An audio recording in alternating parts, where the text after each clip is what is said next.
आप लोग कैसे हैं? स्वस्थ हैं? स्वस्थ ही होने चाहिए। आज हम क्या आपको विटामिन के बारे में पढ़ाएंगे। किसके बारे में पढ़ाएंगे? विटामिन के बारे में। हमारा कार्बोहाइड्रेट का प्रोटीन का टॉपिक हो चुके हैं। वो वीडियो अगर किसी ने नहीं देखे हैं तो वो वीडियो देख सकता है, पूरा डिटेल में बताया है। अब क्या आज का हमारा टॉपिक है? क्या? विटामिन। क्या है हमारा? विटामिन। तो देखते हैं आज विटामिन के बारे में। तो विटामिन के बारे में अगर बात की जाए तो विटामिन कैसा वर्ड है? ये एक कैसा वर्ड है? लैटिन वर्ड है। कैसा वर्ड है? ये लैटिन वर्ड है। ठीक, ये याद रखना कैसा शब्द है? ये लैटिन है। ठीक, दूसरा इसकी खोज किसने की थी? तो इसकी खोज किसने की थी? फंक ने की थी। किसने की थी? फंक ने की थी। किसने की थी? फंक ने की थी। ठीक, अगर ये कहा जाए विटामिन थ्योरी किसने दी, तो विटामिन थ्योरी जो दी थी वो किसने दी थी? विटामिन थ्योरी देने वाले थे हमारे वैज्ञानिक F.G. हॉपकिंस। कौन थे? F.G.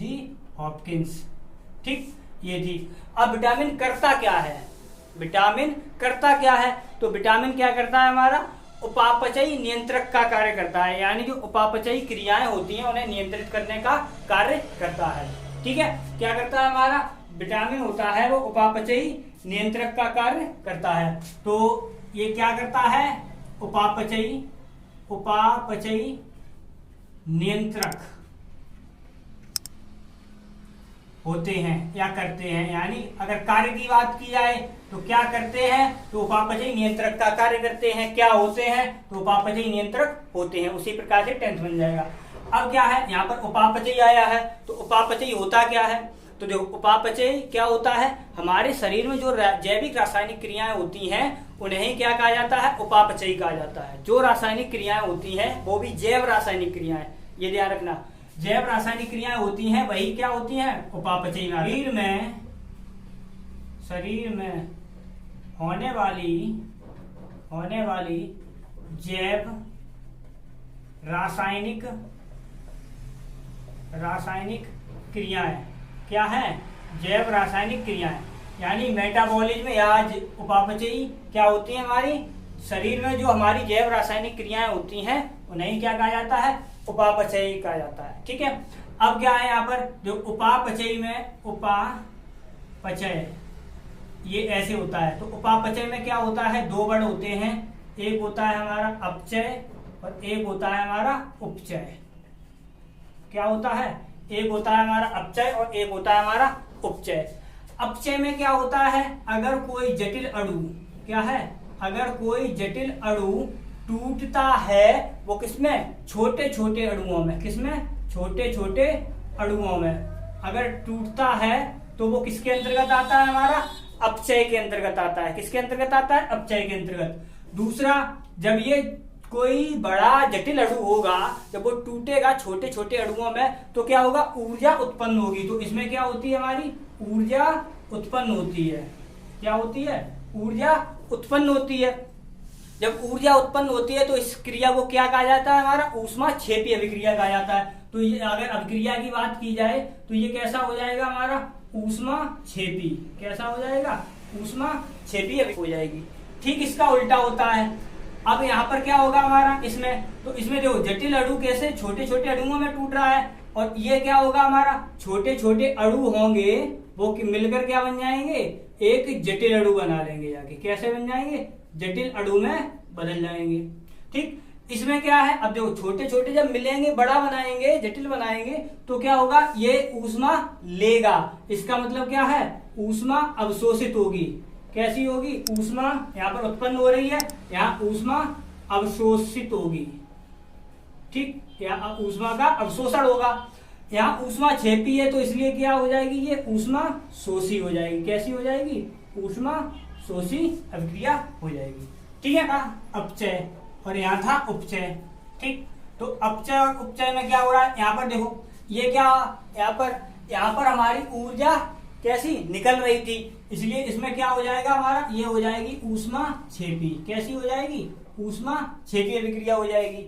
और ये कैसी हो जाएगी? हमारी ऊष्मा शोषी हो जाएगी। कैसी हो जाएगी? ऊष्मा शोषी हो जाएगी। ठीक है, ये हो गया। अब नेक्स्ट आगे, अब देखो ये तो हो गया हमारा ये। अगर हम विटामिन के पार्ट करें यानी विटामिन, तो विटामिन कितने? दो भागों में बढ़ जाती है। कौन कौन से? एक तो होता है हमारा जल में घुलनशील, जल में घुलनशील, और दूसरा होता है किसमें, वसा में घुलनशील। दूसरा किसमें होता है हमारा, वसा में घुलनशील। ठीक, तो जल में घुलनशील और वसा में घुलनशील विटामिन। अब देखो जल में घुलनशील कौन कौन से होते हैं हमारे, बी और सी। जल में घुलनशील ये होते हैं। और वसा में घुलनशील कौन कौन होता है, ए डी ई के, ये होते हैं। अब ये याद रखना है, वसा जल में घुलनशील जो विटामिन होते हैं वो बी सी तो होते ही हैं, एक विटामिन और होता है, वो कौन सा होता है हमारा, पी, ये ध्यान रखना। और वसा में घुलनशील ए डी ई के। अगर इसे ट्रिक से याद रखना है तो ट्रिक के रूप में क्या है, इसे कीड़ा के रूप में याद रख सकते हैं। किसके रूप में, कीड़ा। ठीक है, ये हो जाएगा।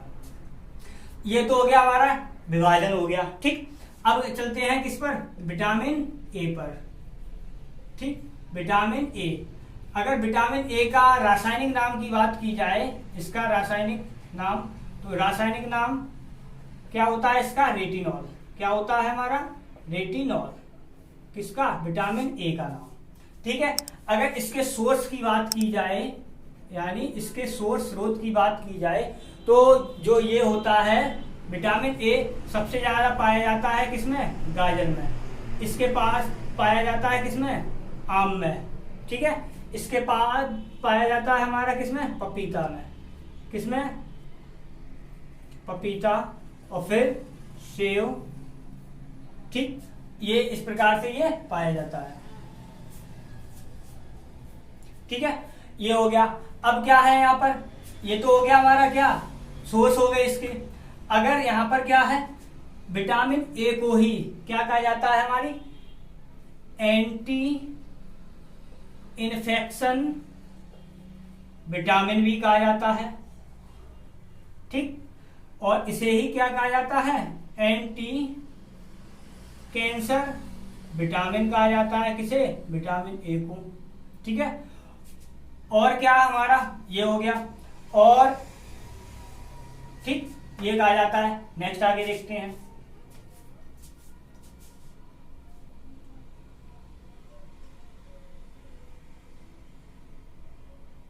विटामिन ए को क्या कह रहे थे, एंटी इन्फेक्शन विटामिन कहते थे। क्यों कहते थे, क्योंकि ये क्या है, यानी विटामिन ए है वो हमें किससे, संक्रमण से बचाते हैं। ये विटामिन ए है वो हमें क्या, संक्रमण से बचाने का कार्य करती है, इसलिए इसे क्या कहा जाता है, बचाने का कार्य। संक्रमण से कौन बचाता है, हमारा विटामिन ए बचाने का कार्य करता है, इसीलिए इसे क्या, एंटी इन्फेक्शन विटामिन कहा जाता है। और क्या है, अगर विटामिन ए की कमी हो जाए, विटामिन ए की कमी हो जाए तो क्या हो जाता है हमारा, रतौंधी रोग हो जाता है। क्या हो जाता है हमारा, रतौंधी हो जाता है। ठीक, यानी क्या हो जाता है, नाइट ब्लाइंडनेस हो जाता है, यानी क्या है, रात में फिर दिखाई नहीं देता, रतौंधी, सॉरी, फिर क्या है हमारा, चक्कर अक्कर आने लगते हैं। ठीक, रतौंधी।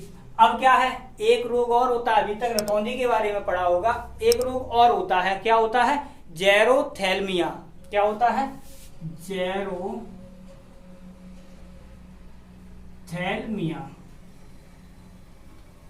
ठीक, जेरोथैल्मिया।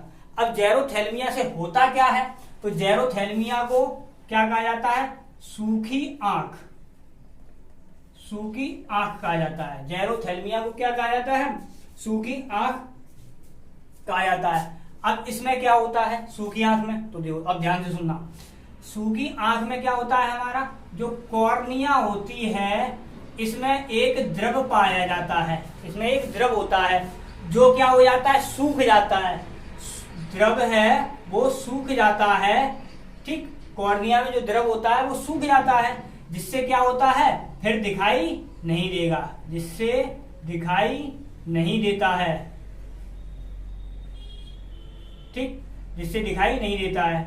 ठीक, सूख जाता है, फिर वो दिखाई नहीं देती, कोई भी वस्तु देख नहीं सकते, इसीलिए क्या कहा जाता है, सूखी आंख या जेरोथैल्मिया कहा जाता है। क्यों कहा जाता है, क्योंकि कॉर्निया में एक लिक्विड पाया जाता है जो सूख जाता है। ठीक, अगर हमारा क्या है, जेरोथैल्मिया से उपचार करना है या बचाव करना है, इसका उपचार कैसे करते हैं, तो उपचार के लिए क्या होता है, गोल्डन राइस। गोल्डन राइस यानी क्या है, सुनहरा चावल, सुनहरा चावल इसका प्रयोग किया जाता है, सुनहरा चावल। अब इसी का प्रयोग क्यों किया जाता है, क्योंकि गोल्डन राइस में विटामिन ए होता है, वो क्या होता है, भरपूर मात्रा में होता है। भरपूर का मतलब क्या है, खूब विटामिन ए होता है, इसीलिए जेरोथैल्मिया को दूर करने के लिए हमारा क्या, विटामिन ए भरपूर मात्रा के लिए हम किसका, गोल्डन राइस का प्रयोग करते हैं। ठीक, ये हो गया।